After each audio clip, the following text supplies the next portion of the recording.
Assalamualaikum warahmatullahi wabarakatuh. Bagaimana kabar anak-anak semuanya? Alhamdulillah hari ini kita sudah masuk di pertemuan yang keempat dari pembahasan kita, masih di bab ke-1, yakni tentang interaksi negara-negara ASEAN. Nah, kemarin yang terakhir kita sudah belajar tentang profil-profil dari negara ASEAN. Saat ini kita akan bicara tentang dua subtema, yakni sumber daya alam dan sumber daya manusia. Anak-anak sekalian, kita tahu bahwa sumber daya alam di Asia Tenggara begitu melimpah karena kita berada di garis khatulistiwa.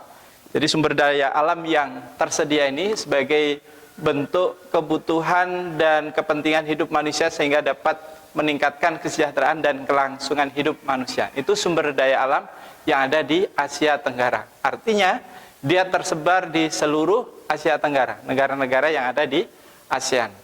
Nah, sumber daya alam ini ada dua pula penggolongannya, yaitu yang dapat diperbaharui dan tidak dapat diperbaharui. Nah, anak-anak bisa lihat submateri kita khususnya di sumber daya alam ini, kita akan bicara nanti tentang hutan, kemudian tentang pertanian, lalu kemudian tentang tambang dan penggolongan sumber daya alam.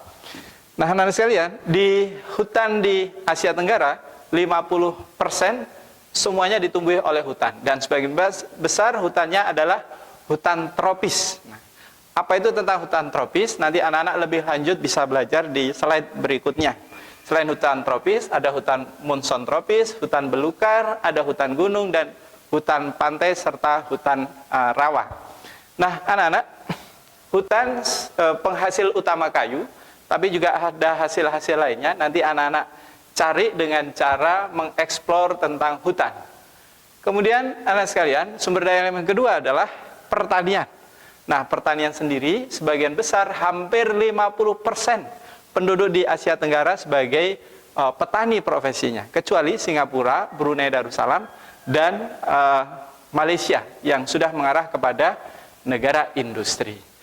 Tanaman yang ditanam ada dua jenis, yakni pertama tanaman utama, yakni pangan, yaitu padi. Yang kemudian yang kedua adalah tanaman perdagangan.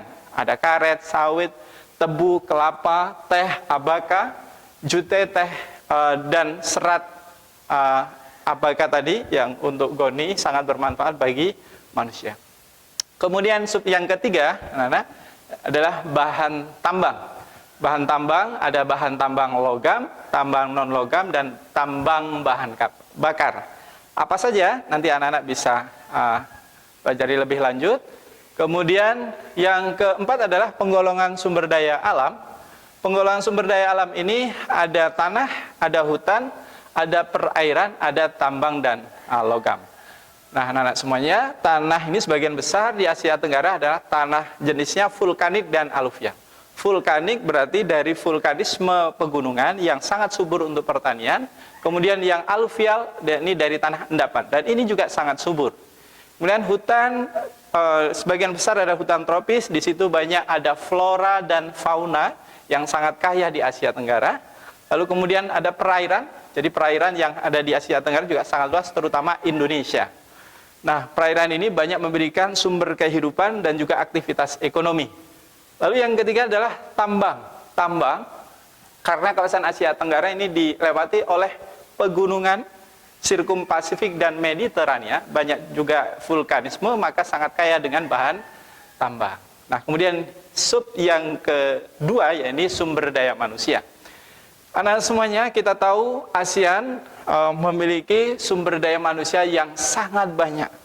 Jadi kalau kita bandingkan jumlah manusia seluruh dunia, di Asia Tenggara sendiri ada sekitar 600 manusia dengan pendapatan secara ekonomi hampir 2,4 triliun US dollar. Ini potensi yang luar biasa.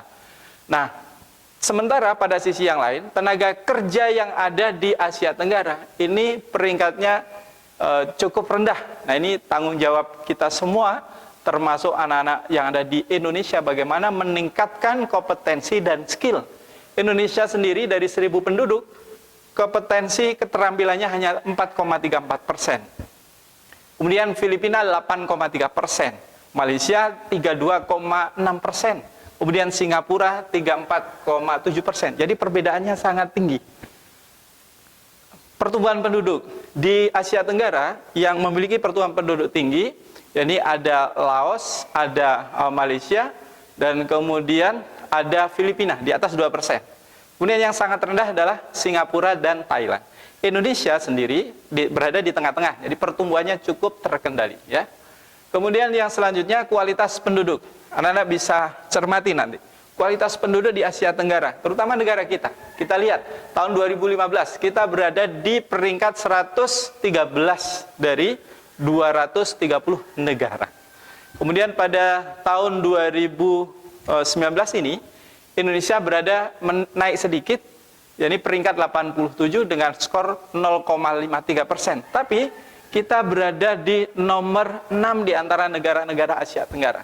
Ini cukup memprihatinkan. Karena itu tanggung jawab kita semua, terutama anak-anak, untuk meningkatkan kompetensi akademis dan juga skill yang tadi sudah ada di daftar peringkat keterampilan masyarakat di Asia Tenggara. Nah, yang terakhir adalah subtema tentang keragaman etnik. Ada 10 suku bangsa yang sangat besar di Asia Tenggara. Ada suku Khmer di Kamboja, suku Cham di Kamboja Vietnam, suku Karen di Thailand, suku Thai di Thailand, suku Melayu di Malaysia dan Indonesia, suku Filipino di Filipina, kemudian suku Jawa di Indonesia, suku Bugis di Indonesia, suku Batak di Indonesia, dan suku Minangkabau di Indonesia. Nah, semuanya ini masih sebagian besar Pak Ali sampaikan terkait dengan subtema yang dibahas pada pertemuan hari ini, supaya pemahaman lebih mendalam anak-anak terkait dengan pembahasan sumber daya alam dan sumber daya manusia. Anak-anak nanti simak ulang di slide tentang sumber daya alam dan sumber daya manusia, dan di akhir slide itu ada tugas nanti anak-anak yang harus selesaikan dan kirim ke via Google Classroom. Demikian pembelajaran kita hari ini, mudah-mudahan bermanfaat. Assalamualaikum warahmatullahi wabarakatuh.